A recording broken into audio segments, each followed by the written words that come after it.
पिछले वीडियो में हम लोगों ने मधु रस के बारे में देखा था कि जो हमारा मधु रस होता है उसका गुण कर्म और अधिक सेवन से और ज़्यादा मतलब कि कम सेवन से उससे क्या लाभ और हानि है, स्वास्थ्य पे क्या उसका प्रभाव पड़ता है। और आज के वीडियो में हम लोग देखेंगे कि जो षड रस में है तो दूसरा रस हमारा आता है मधु रस के बाद से हमारा अम्ल रस आता है। तो जो अम्ल रस होता है वो महाभूत के दृष्टिकोण से देखेंगे तो उसमें पृथ्वी और अग्नि महाभूत की अधिकता होती है, ऐसा मत सभी आचार्यों का है। आचार्य चरक, सुश्रुत और बागभट्ट सबका ये मत है कि ये जो अम्ल रस होता है वो पृथ्वी और अग्नि महाभूत की उसमें अधिकता होती है। इसको हम लोग खट्टा कहते हैं साधारण भाषा में, और अगर अंग्रेजी में कहा जाए हम लोग को तो सावर कहते हैं। बेसिकली जो भी जैसे कि हमारे ये पृथ्वी और अग्नि महाभूत की उपलब्धता वाला रस है, इसमें ये पृथ्वी और अग्नि महाभूत की अधिकता बहुत ज़्यादा होती है। तो ये अभी हम जो ऋतु वाइज हम रसों का वर्णन विशेष रूप से कर रहे हैं। तो जैसे कि अभी जो हमारा ऋतु है वो शरद ऋतु चल रहा है।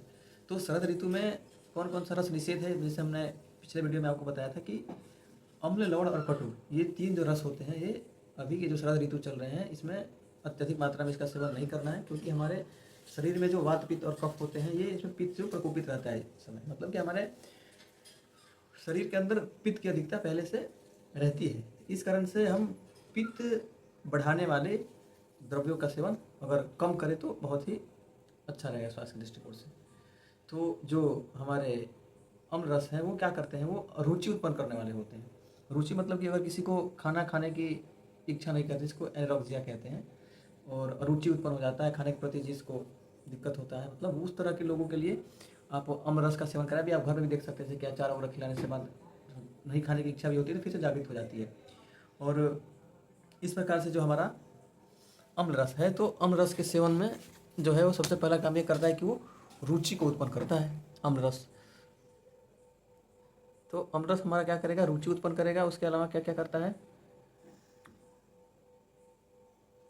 जब रुचि करेगा इसका मतलब क्या करेगा, वो दीपन पाचन करता है, मतलब कि अग्नि को प्रदीप्त करेगा। तो हमारे शरीर में जो भी मतलब कि जो अग्नि है, विशेषकर जठराग्नि के बारे में बात करेंगे, तो वो क्या करता है कि हमारे जो अग्नि है उसको प्रदीप्त करता है।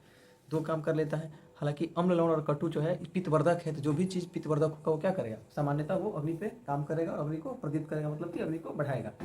तो अम्ल रस जो है क्या करता है, अरुचि उत्पन्न करता है, और साथ ही साथ क्या करता है, वो अग्नि को प्रदीप्त करता है। ठीक है। और ये क्या करता है, मन को प्रबुद्ध करता है। खट्टा खाने के बाद मन प्रबुद्ध हो जाता है। इसके अलावा क्या करता है, ये मोटापा भी लाता है। अगर बहुत ज़्यादा खट्टा खट्टा खाते हैं आप, वैसे भ्रम रहता है वो लोग कि खट्टा खाने से क्या होता है, शरीर गल जाएगा, तो वो मतलब कि वजन कम हो जाएगा। हालांकि ये कफ बढ़ाने वाला इसका एक गुण होता है, कफवर्धक होता है मधुर, अम्ल और लवण। तो इस हिसाब से भी ये क्या करता है कि हमको ये मोटापा उत्पन्न करता है। तो बहुत ज़्यादा जो खट्टा खा रहे होंगे तो वो क्या करेंगे, ये मोटापा भी ला सकता है रस के दृष्टिकोण से देखा जाए तो। साथ ही साथ क्या करता है, ये वायु का अनुलोमन करता है। जैसे कि अभी कंस्टिपेशन जिसको कहते हैं मॉडर्न के हिसाब से, तो जो कंस्टिपेशन है उस पेट फूल हो रह जाने का जो भी प्रॉब्लम मतलब होता है उसको खत्म करने का काम, अनुलोमन करने का काम ये हमारा कौन करता है, अम्ल रस करता है। ठीक है। और साथ ही साथ क्या है कि इसका जो कर्म है क्या करेगा, पाचन करेगा। पाचन के साथ साथ क्या करता है, रोचन है। हृदय के लिए सबसे बढ़िया चीज़, सबसे बढ़िया मतलब ये चीज़ कहेंगे तो हम लोग अभी चरक सूत्र 25 में पढ़ेंगे, तो वहाँ पे अम्ल के बारे में कहा, अम्ल के बारे में कहते हैं कि हृदय होता है। तो हम किसी भी तरह का अम्ल रस का सेवन करते हैं तो जो भी जिनको भी हार्ट से संबंधित प्रॉब्लम है उस तरह के व्यक्ति अगर अम्ल रस का सेवन करते हैं तो उनके लिए बहुत ही फायदेमंद होगा।